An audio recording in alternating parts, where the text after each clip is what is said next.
ഇടുക്കിയിൽ കാട്ടാനകളുടെ ആക്രമണം രൂക്ഷമാകുന്നു. മൂന്നാർ കന്നിമലയിൽ ഇറങ്ങിയ പടയപ്പ ബൈക്ക് യാത്രക്കാരെ ആക്രമിച്ചു.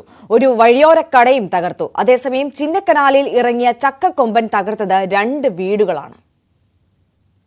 കാട്ടാനകളുടെ ആക്രമണ ഭീതിയിലാണ് ഇടുക്കി.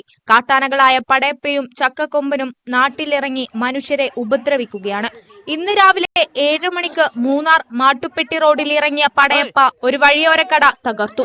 അരമണിക്കൂറോളം റോഡ് ഗതാഗതം തടസ്സപ്പെടുത്തി. ഇന്നലെ രാത്രിയിൽ മൂന്നാർ ഉദുമൽപെട്ട് അന്തർ സംസ്ഥാന പാതയിൽ നിലയുറപ്പിച്ച കാട്ടാന ബൈക്ക് യാത്രികരെ ആക്രമിച്ചു.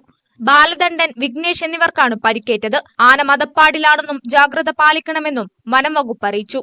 அவங்களுக்கு அடிபட்டு முடியாத பட்சத்துக்கு எந்திரிச்சு நடக்க முடியாது. தகுந்த சிகிச்சைகளை அவங்களுக்கு எடுத்து கொடுக்கணும். அவங்களுக்குள்ள உத்தரவாதங்களை அரசாங்கமும் இந்த ஃபாரஸ்ட் டிபார்ட்மெண்ட் எல்லாமே எடுத்து செஞ்சு நல்ல விதத்துல கொண்டு வரணும். அவங்களுக்கு பின்னோக்கி நிக்கிறதுக்கு உண்டான ஆட்கள் யாரும் இல்லை. அப்பா இல்லை, அம்மாவும் வேலை இல்லை, எஸ்டேட்ல வேலை வாய்ப்பு இல்லை. இந்த பயல்களும் இருக்கிற என் தம்பிமாரு தான் எஸ்டேட்ல இல்லாம வந்து இங்க ஜவுளி கடையில வேலை செஞ்சுதான் குடும்பத்தை காப்பாத்தி கொண்டு போயிட்டு இருக்காங்க. அதுக்கு உண்டான உத்தரவாதத்தை இந்த அரசாங்கமும் ஃபாரஸ்ட் டிபார்ட்மெண்ட்டும் எல்லாம் எடுத்து செஞ்சுதான் அவங்களோட சிகிச்சை ட்ரீட்மெண்ட் எல்லாத்தையுமே நீங்க தான் பார்த்து செஞ்சு கொடுத்துருக்கணும். ചിന്നക്കനാലിൽ ചക്കക്കൊമ്പനാണ് ആക്രമണം നടത്തിയത്. ചിന്നക്കനാൽ 301-ൽ 2 വീടുകൾ ആക്രമിച്ച് തകർത്തു.